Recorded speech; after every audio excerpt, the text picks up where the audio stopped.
Good morning. Let's bring in Billy Nolen, the acting administrator for the Federal Aviation Administration. He joins us from Washington. Billy, thank you for joining us today. You were joining us before. You have a meeting later today. Airlines, airports, unions, general aviation. You're all talking about ways to ease congestion in New York City. I have to be honest with you. I flew in yesterday. I've told people that I'm going to be talking with you. Everybody said the same thing. I'm not looking forward to the summer in New York. I think it's going to be a nightmare. What do you say to those people? Well, let me say, first, thanks for having me this morning, Phil. Let me just say our goal for the summer is to make sure it's safe and as efficient as we can make it while minimizing the disruption for the flying public. And that's why we call the summit this afternoon, and that's what we're looking forward to discussing.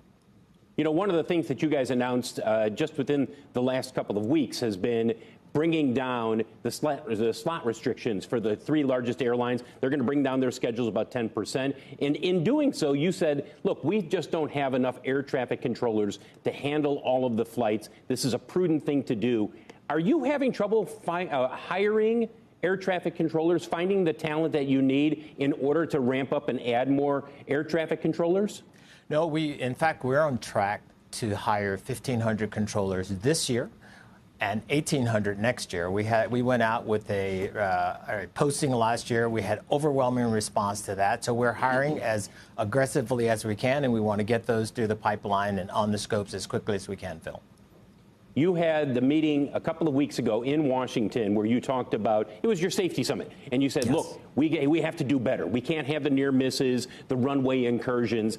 But coming out of that, essentially what you guys said is, we need to be more diligent. There was nothing that came out of that meeting specifically in terms of either new technology that will be implemented. And I understand it's only been a couple of weeks. Is that enough to say we need to be more diligent?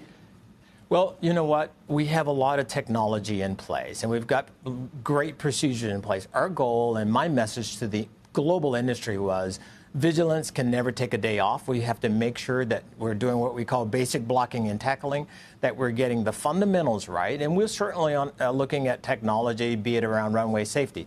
First and foremost, it's about let's just get back to the basics, dust off the rust if there's any, and make sure we deliver a safe operation for the flying public and also make it efficient. Billy, should we have a cap on flights in some of the busiest airspaces, whether it's New York City, Florida, maybe Chicago, other areas? Is it time for us to say we've hit our limit and there's just we can't add any more flights? Well, that's one of the reasons when we think about New York. If you recall our conversation from last year, we did something similar in Florida. We addressed it. We added controller staffing. The airlines did what they could do. And we're doing the same thing. That's why we're bringing the industry together this afternoon to say, what else can we do? As you know, the New York airports are already slot constrained. So let's just make sure that we pull every lever to make this summer as least disruptive as we can make it together. I understand that, but to get back to my question, Billy, should there be a cap? Is there a limit? I mean, it seems like there has to be a limit at some point. Our goal, our goal is we are working with the industry. We're working with the airlines. We recognize the airlines have to deliver for their customers.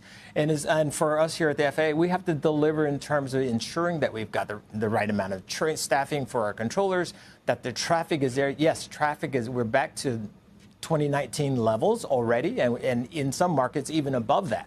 And so we're looking at everything, Phil, and that's exactly why I've called this meeting this afternoon.